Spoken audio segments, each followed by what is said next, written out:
네, 안녕하세요. 자, 이제 정말 끝이 보이네요. 얼마 안 남았죠.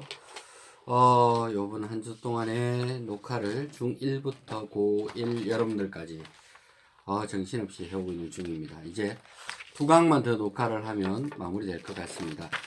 자, 이번 시간에 에너지 파트입니다. 에너지 파트 안 그래도 한꺼번에 묶어서 하려다가 오늘 두 강으로 나누도록 하겠습니다. 에너지 파트. 자, 페이지 23페이지 하단부부터 봐주세요. 오늘은 23페이지 하단부부터 24페이지까지 녹화를 진행하도록 하겠습니다. 자, 보면 에너지 효율이라고 나오죠. 에너지. 사실 뭐 이 기차 그림 하나 그려져 있잖아요. 이 에너지에 대해서 아인슈타인이 굉장히 깊게 생각했어요. 아인슈타인이 젊은 나이에 왜 학교 땡땡이 치고 나와서 나무 그늘 아래서 그죠? 앉아서 고심을 많이 했잖아요. 그랬을 때 아인슈타인 귀에는 달리는 기차라든가 떨어지는 물, 또 공장들 모든 것들이 다 똑같은 뭔가에 의해서 돌아가는 것처럼 느꼈거든요. 그게 바로 뭐냐면 바로 에너지입니다. 그래서 그 모든 것을 에너지로 묶고 나면 에너지와 에너지끼리 서로 바뀔 수 있다라고 생각을 한 거죠. 그러니까 기차가 달리는 걸 보니까 석탄에 불을 떼죠. 석탄이라는 것을 불을 지펴서 물을 끓이고 그 힘에 의해서 기차가 달리는 운동 에너지가 또 생겨나고 그러잖아요. 그죠? 그래서 그 에너지에 대해서 생각을 하게 된 겁니다. 그래서 그때 아인슈타인 심정으로 그때 당시에 기차를 전기기관이 달려있는 기차를 쌤이 옆에다가 그림을 그려놓은 겁니다. 그죠? 아무 생각 없이 그린 거 아니에요. 그죠? 그러니까 아인슈타인 심정에서 그린 거니까 여러분들이 그렇게 생각하면서 봐주시면 좋겠습니다. 자, 그 다음에 에너지 효율을 보게 되면요. 에너지 효율이라는 것은 내가 공급받은 것 중에서 실제로 내가 필요한데 얼마를 썼느냐 그거잖아요. 그죠? 그래서 공급한 에너지분의 유용하게 사용한 에너지 퍼센트로 나타내기 위해서 곱하기 100 그렇게 되어 있는 거예요. 자, 그래서 공급원을 보통 Q1이라 그래요. 여기를 고열원이라고 합니다. 굉장히 에너지가 많은 장소겠죠? 그러면 에너지가 많은 장소에서 에너지가 낮은 곳을 향해서 에너지가 이동하겠죠. 이동하다가 일부는 일을 하고 나머지는 그냥 내려오는 거예요. 일을 하게 됩니다. 그러면 실제로 우리가 사용한 거는 뭐예요? 공급된 에너지가 Q1이잖아요. 그죠? 그래서 Q1을 공급받아서 실제로 일 W를 하게 된 거죠. 이게 바로 일 효율 또는 열 효율이라고 합니다. 열 효율. 자, 열 효율 공식이 Q1분의 W가 된 거예요. 근데 W는 또 다르게 표현하게 되면 Q1 빼기 Q2라고 해도 되겠죠. 이거 둘이 차이가 W잖아요. 그죠? 그래서 Q1분의. 그랬을 때 어떤 공식이 나와요? Q1분의 Q1은 1 빼기 Q1분의 Q2라고 나옵니다. 그래서 이게 바로 열 효율 공식 과정입니다. 자, 지금 이 전체를 뭐라고 되어 있냐면, 자, 저열원을 향해서 내려갔고요. 이 자체가 바로 열기관이라는 거죠. 열기관. 자, 지금 우리가 공부하는 거는요, 쉽게 설명하면 전기기관차, 자동차 엔진, 이걸 공부하는 거예요. 남학생들은 이런 쪽에 관심이 많잖아요. 그죠?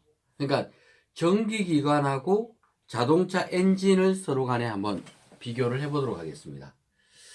자, 전기기관은 우리가 전문용어로 외연기관이다 라고 이야기합니다. 그에 비해서 일반 자동차에는 엔진이 있잖아요. 그죠? 자동차 엔진이 대표적인 내연기관입니다. 그러면 내연기관하고 외연기관하고 가장 큰 차이점은 뭐냐면 바로 그겁니다. 외연이라는 말은 바깥에서 연소가 일어난다는 뜻이죠. 연소는 타는 거잖아요. 자, 그래서 전기기관차를 보게 되면 큰 솥을 이렇게 걸어놓고 수증기가 빠져나가겠죠. 그러면 밖에서 불을 떼는 거예요. 여기다가 석탄을 막 퍼놓으면 여기서 막 물을 끓겠죠. 그죠? 자, 그러니까 물은 따로 있고 밖에서 연소를 시키는 겁니다. 그래서 얘를 외연기관이라고 이야기합니다. 그러니까 이 초창기의 산업혁명이 일어날 당시에는 바로 이 외연기관이죠. 사실 영국 산업혁명을 보게 되면요. 처음에는 이 강가에서 에너지를 얻었어요. 왜? 이 석탄을 뗀다는 생각을 못 했으니까 강가에서 물이 흘러가면 수차를 돌려가지고 에너지를 얻은 다음에 그 힘으로 이 방직 공장이 돌아가고 이렇게 했거든요. 근데 그러다가 이 전기기관이 발명이 된 거예요. 전기기관, 전기 터빈이 발명이 되면서 외연기관이죠. 밖에서 물을 끓이니까 이 물의 힘에 의해서도 수증기의 힘에 의해서도 기계를 돌릴 수 있겠구나라는 생각에 개발이 된 거죠. 그래서 이걸 이용해서 공장도 돌리고 또 기차도 만들고 또 배도 움직이고 그렇게 된 거예요. 그렇죠? 그래서 그때 당시에 전 세계가 보게 되면 이 석탄이 있으면 이제 모든 걸 돌릴 수 있잖아요. 그죠? 그러다 보니까 유럽에서 필요한 거는 뭐였냐면 멀리까지 나가려고 하다 보니까 가다가 중간중간에 이 석탄을 공급을 받아야 되잖아요. 그죠? 그래서 석탄을 공급받을 수 있는 장소를 자기들의 식민지로 이렇게 점령을 한 거예요. 그죠? 그러다 보니까 뭐 세계사가 막 써지고 그렇죠. 일단 과학에서는 그까지 나갈 입장은 아니고요. 일단 외연기관이라는 것은 바깥쪽에서 뗀다. 뭐 이런 뜻입니다. 알겠죠? 바깥에서 연소가 일어나는 기관이다. 그게 외연기관입니다. 그에 비해서 자동차 엔진은 어떨까요? 자동차 엔진은 피스톤이 있습니다. 피스톤이 있는데 여기서 이제 링크 걸어서 아래쪽에서 이게 왔다 갔다 움직이잖아요. 그죠? 위에는 점화장치 이런 것들이 불고 팍팍팍 튀기고 이렇게 돼 있습니다. 그죠? 자동차 피스톤 한 개를 그린 거예요. 그럼 링크 축이 아래에서 연결되어서 축축축축 돌아가잖아요. 그죠? 자, 자동차들마다 이런 피스톤이 있는데요. 보통 이 피스톤이 4개냐 아닌 피스톤이 6개냐에 따라서 엔진이 달라지는 거예요. 그러니까 자동차를 사러 가보게 되면 이 엔진의 피스톤이 4개짜리 똑같은 차종인데도 엔진의 피스톤이 4개가 있고 6개가 있는 거예요. 그럼 상식적으로 6개가 힘이 좋겠죠, 당연히. 6군데서 연소가 일어나서 이렇게 왜 내연이냐면 안쪽, 피스톤 안쪽에서 연료를 주고 공기를 주고 불을 붙여서 터지잖아요. 안에서 연소가 일어난다고 해서 얘를 내연기관이다라고 이름을 짓는 거예요. 그러니까 내연기관에서 공급되는 연료가 휘발유면 이를 가솔린 기관이다. 내연기관 중에서 가솔린. 그리고 만약에 경유를 이용해서 떼면 이거를 디젤 기관이다. 이렇게 이름을 붙이는 거예요. 그렇죠? 그러면 상식적으로 자동차를 봤을 때 우리 차는 휘발유 차냐 또는 경유 차냐에 따라서 휘발유 차는 이 가솔린 기관을 이용하는 거고요. 그 다음 경유를 집어넣는 경우는 디젤 기관입니다. 그렇죠? 내용이 달라요. 스토리가 다른 겁니다. 때는 연료가 다르고 이 힘 자체가 달라져요. 디젤이 힘이 좋죠. 그러니까 트럭이라든가 또 뭐 사륜구동 힘이 좋기를 원하는 자동차는 경유를 떼고 디젤을 쓰는 거예요. 그럼 디젤 쓰면 좋겠네요. 무조건 좋긴 한데 승차감이 좀 떨어지겠죠. 왜? 힘이 좀 벅벅벅 하니까 그죠? 승차감은 좀 떨어져요. 그래서 승차감이 굉장히 부드러운 걸 원한다. 나는 사륜구동차를 타지만 시내 주행을 많이 하기 때문에 부드러운 걸 원한다. 그러면 디젤이면 디젤이 아니죠. 그죠? 사륜구동이면서 가솔린 쓰는 경우도 있습니다. 그러니까 그러한 것들을 자기한테 맞게끔 설계를 하셔야 되겠죠. 그죠? 자, 그래서 내연기관이라는 것은 바로 안에서 연소가 일어나는 기관을 내연기관이라고 합니다. 자, 요거는 좀 길게 설명을 했는데요. 왜냐하면 좀 상식이 필요할 것 같아서 했습니다. 그래서 내연기관은 자동차 엔진이나 로켓 기관이 나와 있고요. 외연기관은 아까 전기기관이나 전기 터빈 같은 경우는 외연기관에 해당이 된다라고 생각을 하시면 되겠습니다. 자, 그리고 나서 여러분들 또 그 다음 보도록 하겠습니다. 페이지 24페이지 펴주세요. 자, 24페이지 내용이 사실 굉장히 중요합니다. 그죠? 그래서 24페이지, 25페이지 변압기까지 내용을 마무리하도록 하겠습니다. 좀 수업이 조금 길더라도 이해를 하시고 대신에 제일 마지막 단어는 뭐 짧게 하고 맞춰지겠죠. 그죠? 자, 여러분들이 24페이지 보면요. 발전과 신재생 에너지라는 게 나옵니다. 그죠? 그러니까 전기를 만드는 거예요. 전기를 생산한 다음에 그거를 공급을 해야 되겠죠. 그렇죠. 그러니까 초창기에는 영국 산업혁명 당시에는 뭐 전기기관, 전기 터빈을 통해서 에너지를 공급했고, 또 자동차 같은 경우도 내연기관을 통해서 에너지 공급을 하면서 차가 막 이렇게 돌아가잖아요. 그죠? 그러면 이제 오늘날 시대는 어때요? 나머지는 전기를 생산해서 전기를 각 가정마다 또 공장에 모든 곳에 공급함으로써 이 전기 에너지를 효과적으로 쓰는 그런 시대가 되었잖아요. 사실 전기 없으면요, 큰일 나겠죠. 그렇죠. 특히 얼마나 많은 전기들을 사용하고 있습니까? 그렇죠. 지금 뭐 여러분들도 이 전기 혜택을 많이 누리잖아요. 지금 전등불을 켜죠, 폰을 하죠, 컴퓨터를 하죠. 모든 것들이 전기가 굉장히 많이 쓰이고 있습니다. 현재 우리나라 같은 경우는 뭐 전기 없으면 큰일 나죠. 아파트 뭐 한 30층에 살고 있는데, 그렇죠. 롯데 아파트 19층인데 전기가 끊기면 엘리베이터가 안 움직이잖아요. 그죠? 많이 당황스럽겠죠. 그렇죠. 자, 그러면 이 전기는 어떻게 만들어지고 어떻게 배달되는지 그거에 대해서 이번 시간 짚어보도록 하겠습니다. 자, 전기가 생성되는 원리는요. 뭔가가 움직여야 돼요. 자, 보세요. 자, 여기에는 전선은 감겨져 있습니다. 전선은 감겨져 있지만 뭐가 없어요? 건전지가 없습니다. 그렇죠? 건전지가 없어요. 빈 전선만 감겨져 있는 거예요. 그런데 누가 왔다 갔다 그래요? 영구 자석이 왔다 갔다 합니다. 그렇죠? 그러면 자석이 내려오면 못 내려오게끔 위쪽에 N극을 만들기 위해서 렌즈의 법칙에 의해서 이렇게 전류가 유도가 되겠죠. 이를 유도 전류라고 이야기합니다. 그러니까 이 자석의 움직임 덕분에 뭐가 생겨요? 유도 전류라는 것이 생성이 되는 거예요. 유도 전류. 전류가 만들어지는 거죠. 만들어지는 전류죠. 그러니까 전류를 이렇게 생산하는 겁니다. 이 자석만 움직이면 돼요. 이 자석을 석탄을 이용해서 불을 떼고 물을 끓여서 물이 터빈을 돌려서 그 힘으로 자석을 움직이면, 그렇죠? 화력 발전소가 되겠죠. 아니면 원자 핵 분열을 통해서 물을 끓이면 원자력 발전소가 되겠죠. 뭐 물의 높이 차에 의해서 물이 쫙 내려오다가 터빈을 돌리면 수력 발전이 되겠죠. 아니면 여러분들이 밥 먹고 자석 들고 계속 이러고 있으면, 그렇죠, 인간 발전기가 되겠죠. 자, 중요한 거는 누가 돌리느냐에 따라서 어쨌든 이 영구 자석을 움직여 주기만 하면 유도 전류는 생성이 됩니다. 그렇죠. 움직이기만 하면 돼요. 어떤 힘으로 움직이느냐에 따라서 뭐 수력 발전, 화력 발전, 원자력 발전, 지열 발전 많이 나옵니다. 아, 지열 발전 같은 경우는 그냥 물만 데우네요. 그죠? 자, 그래서 이제 이런 원리로. 근데 이 원리를 공부할 때보다 두 가지 법칙이 나옵니다. 무슨 법칙요? 렌츠의 법칙하고 그리고 패러데이 법칙이 나옵니다. 패러데이 법칙이 나옵니다. 자, 패자 틀렸죠? 이렇게. 패러데이 법칙.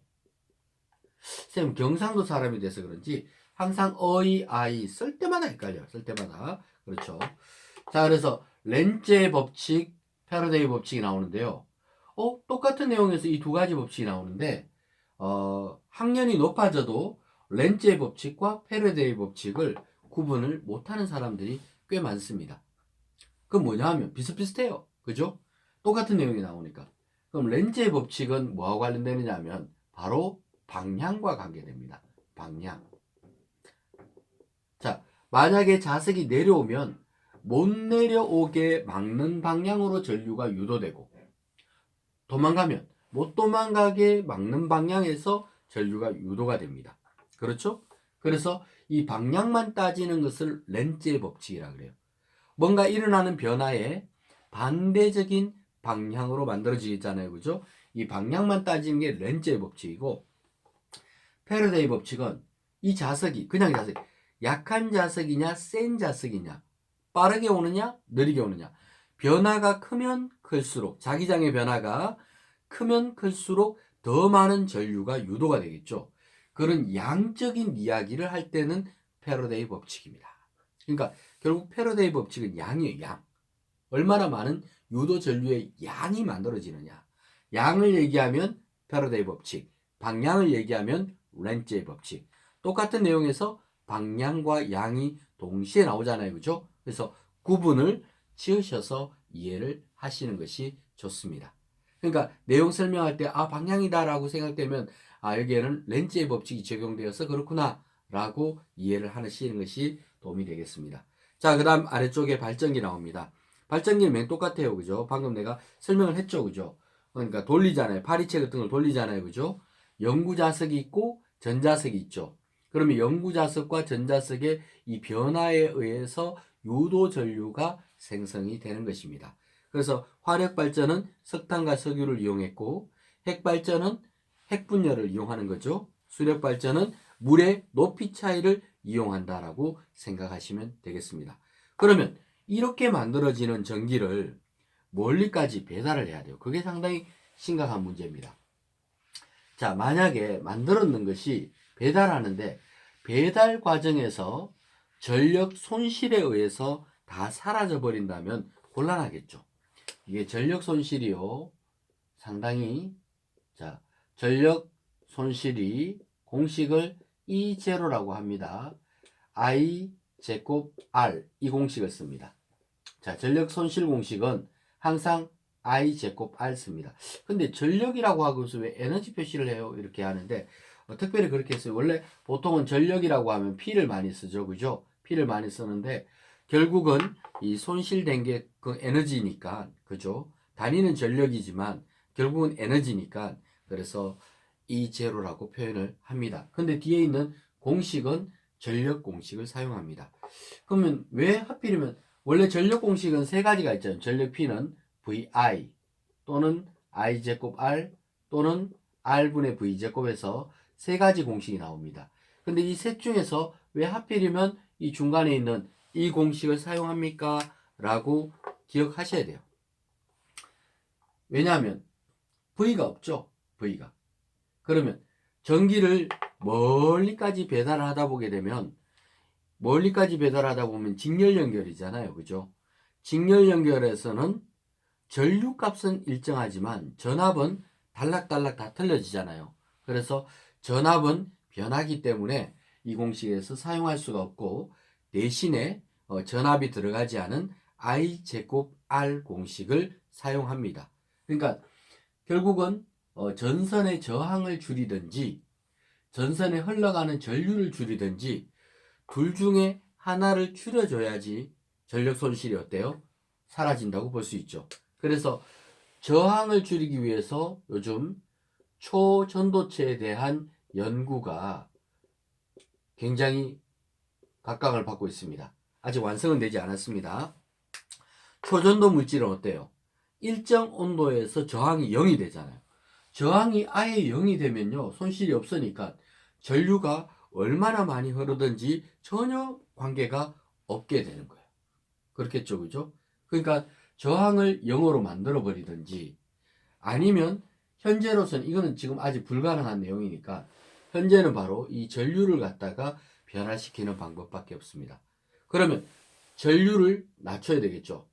전류를 낮추기 위해서는 발전소에 출발시킬 때 고전압으로 출발하는 수밖에 없습니다. 자, 발전소에서 전력 P 공식 VI를 쓰겠습니다. 여기는 또 왜 이걸 써요? 그러니까 전압과 전류 관계를 알아보려고 하니까 이거 쓰는 거지요. 그렇죠, 그죠? 강하게 얘기한 거예요, 강하게. 그래서 전압과 전류 관계를 알아보기 위해서 이 공식을 쓰는데요. 만약에 전압을 고전압 10배쯤 높여서 보낸다. 그러면 전류는 10분의 1로 다운되겠죠. 반비례 관계니까. 그죠? 그럼 전류가 10분의 1 되면 제곱이니까 어때요? 100분의 1로 다운되겠죠. 그러면 야를 100배 하면 100분의 1, 제곱하면 만분의 1로 다운되겠죠. 결국은 전압을 n배 하게 되면 전력 손실은 n제곱분의 1배로 다운이 됩니다. 그렇죠? 자, 전압을 몇 배? n배 하시게 되면요. 전력 손실 E0는 n제곱분의 1배로 떨어지게 되어 있다 라는 뜻입니다. 그래서 현재 우리나라에서는 이 방법을 쓰는 거예요. 그러니까 고전압으로 바꿔서 보낼 수밖에 없는 거죠. 그러면 전압을 바꾸는 장치가 변압기잖아요. 그죠? 변압기는 또 25페이지 상단부에 나와 있으니까 그때 가서 설명하도록 하겠습니다. 자, 그러면 자, 중요한 거는 이러한 것들을 계산을 하게 된다라는 겁니다. 그렇죠? 송전 과정에서 그러니까 전력 손실을 줄이기 위해서 이 저항을 빵통 만들든지 아직 연구 중이라 그랬죠. 그죠? 아니면 고전압이 좋은 방법이다라고 이야기했습니다. 그렇죠? 그러면 예전에 선생님 어릴 때만 해도 110V 이런 거 사용했었어요. 근데 110V 쓰다가 요즘에는 220V 쓰잖아요. 그죠? 그러니까 220V가 훨씬 더 위험할 것 같은데요. 220V가 좋은 점은 전압이 높아진 만큼 전류가 적게 흘러요. 전압이 2배 되면 전류가 2분의 1로 다운되죠. 그러면 2분의 1로 다운되니까 그 우리 몸에 미치는 영향은 제곱에서 4분의 1로 오히려 다운될 수가 있습니다. 그래서 어떤 나라는 110V 쓰는데 한국은 왜 220V 쓰느냐, 더 위험하지 않느냐 이렇게 생각하기도 하는데 꼭 그렇지는 않습니다. 알겠죠? 왜? 전압이 높아지게 되면 오히려 전류가 약화되면서 오히려 안정된 부분도 없지 않아 있다는 뜻입니다. 자, 그러면 25페이지 상단부의 변압기마저 설명하도록 하겠습니다. 자, 이번 시간이 좀 길 텐데요. 대신에 그렇죠. 다음 시간 거는 짧게 녹화하고 마칠 수 있도록 하겠습니다. 자, 변압기. 변압기는 아까 했죠. 고전압을 만들어야 되니까 이 변압기가 필요한 거예요. 근데 고전압을 만들어서 보낸 다음에 도착해서는 어때요? 다시 전압을 낮춰야 우리 가정들이 쓸 수가 있겠죠. 몇만 볼트짜리를 우리가 뭐 10만 볼트 뭐 이런 것들 우리가 쓸 수가 없잖아요. 그죠? 그래서 변압기가 양쪽 다 이용이 됩니다. 변압기의 원리는 이렇습니다. 자, 변압기에는 이렇게 철심 같은 게 있는데요. 이쪽에서 1차 코일이 있습니다. 이렇게. 그 다음 이쪽에서 2차 코일이 이렇게 있어요. 전압을 높이는 과정입니다. 자, 1차 코일, 그리고 이쪽을 2차 코일이라고 이름을 붙입니다. 그러면 1차 코일이든 2차 코일이든 같은 값이 있습니다. 양쪽에 전력이 똑같습니다. 똑같은 전력인데 전압이 달라지는 P는 VI니까 이렇게 되는 거 맞죠? 자, 전압을 이제 높이고 싶은 거예요. 그럼 전압을 어떻게 높일 수 있냐면 바로 이 감은수입니다. 감은수. 코일을 몇 바퀴 감았느냐. N1 또 N2 이렇게 감겨져 있죠. 코일이 많이 감겨져 있는 쪽이 전압이 높습니다. 그러니까 전압의 비율과 전압이 V2분의 V1이라면 전압의 비율과 감은수의 비율이 똑같습니다. 대신에 전류는 반비례가 되겠죠. 이런 식으로 공식이 성립이 되게끔 되어 있습니다. 그러니까 결국은 이 감은수를 이용해서 전압을 높일 수도 있고 떨어뜨릴 수도 있는 겁니다. 만약에 야를 이쪽에서는 100번 감았습니다. 100번 감았을 때 이쪽에서는 10,000번을 감는 거죠. 그러면 100배 감았잖아요. 그러면 감은수가 100배가 되면 전압도 100배 높아지는 거예요. 이쪽이 100볼트면 이쪽은 10,000볼트가 되는 거죠. 대신에 전류는 100분의 1로 다운이 되는 거예요. 그러니까 전류를 적게 흘려야 아까 손실 전력이 적게 되기 때문에 이러한 원리로서 수송을 한다라고 보시면 되겠습니다. 그래서 이제 양쪽에 전력이 같습니다. 그죠? 고 기억하시면 좋겠습니다. 그 다음에 또 전기 또 배분하는 방법이요. 밑에 보면 전력 수송은 방금처럼 이렇게 했고 또 거미줄 같은 송전 전력망, 지능형 전력망이라는 게 있죠. 거미줄이라는 건 뭐냐면 그렇죠. 이 전력을 보낼 때 막 거미줄처럼 얽혀 있는 거예요. 그러면 이곳이 고장이 나더라도 꼭 이렇게 안 가도 요 지점에 도착할 때 그죠? 그럼 여기 고장 나면 이렇게 해서 오면 되잖아요. 이렇게. 그러니까 온 사방으로 이렇게 피해를 줄이는 거죠. 한쪽이 고장 나면 나머지 뭐 다 다운돼 버리면 곤란하잖아요. 그죠? 그래서 거미줄 같은 송전 전력망을 이용하기도 하고 또는 지능형 전력망이라는 것은 배분을 하는 거죠. 전력 회사에서 자, 한쪽이 만약에 생각을 하는 거예요. 전력 회사에서 지금까지 사용하는 양을 봤을 때 요 A라는 집단은 전기를 소모가 막 많아지는 거죠. 그다음 B는 전력 소모가 적어요. 그럼 여기서 조정해서 B 쪽으로는 좀 적게 흘려보내고 A 쪽으로 많이 흘려보내는 거죠. 그렇죠? 왜냐하면 오늘 만들어진 전기는 뭐 대충 오늘 내로 쓰는 게 좋겠죠. 전기를 뭐 다시 어디다 저장하려 그러면 그것도 당황스러운 일입니다. 그죠? 그러면 필요한 만큼 어느 정도 받아서 배분을 잘해야 되는 거예요. 그러면 이제 자동적으로 A 쪽이 많이 쓰고 있다 그러면 그쪽을 계속 많이 흘려보내주면서 그쪽이 많이 쓸 수 있도록 적게 쓰는 쪽은 또 막아서 또 적게 쓸 수 있도록 이렇게 하는 경우를 지능형 전력망이다 이렇게 이야기를 하고 있습니다. 지금 현재 우리나라에서 이루어지고 있는 과정에 대해서 이야기를 한 것입니다. 예전 같으면 뭐 전기가 모자라면 안내 방송 나옵니다. 그렇죠.